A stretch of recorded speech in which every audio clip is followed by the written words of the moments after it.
For Want of a Meal by MagerBlutooth. Read by yours truly, Luath.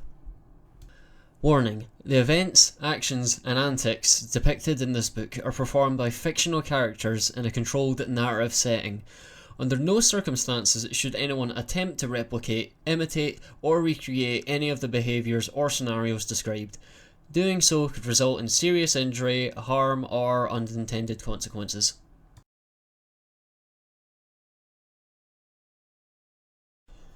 Louise Thrushwood was a modest motherly mouse that lived within the walls of a quiet two-storey home. If anything could be considered loud in her home, it would be the bellies of her grandchildren, and as the family's food provider, it was her duty to keep them quiet. Each morning, before the sunrise, she would make her way to the house's kitchen to gather crumbs, drippings, and other scraps that had been carelessly left behind by the house's larger residents. This was the Thrushwood way, to take only what was left behind while no one was around to care. The most reward with the smallest risk. It allowed her and her family to live in the house without its residents being any the wiser. And she wouldn't hear any talk of her family being a bunch of thieves, as her father always used to tell her, "It's not stealing if no one wants it." Louise had never encountered any of the house's giants, but she knew they were fond of midnight snacking and less fond of cleaning up after themselves.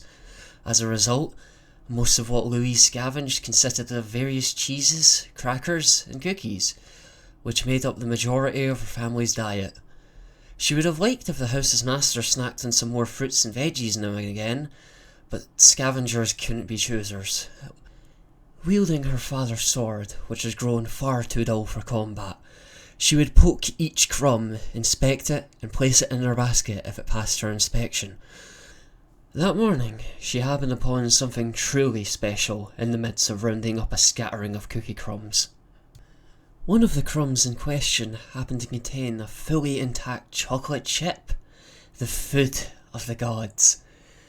After sniffing it to confirm it wasn't just a raisin, she held it up to gaze at its shine in the sunlight. She so badly wanted to taste it. It had been months since anyone in her family had even smelled chocolate. But she had to restrain herself. Her father had always warned her about snacking while scavenging. One thoughtless bite could quickly lead to an empty basket, and Louise couldn't bear the thought of her family going hungry because of her. After depositing the final crumb into her basket, Louise sheathed her sword and immediately headed for home. She didn't want to risk sticking around once the housemasters woke up.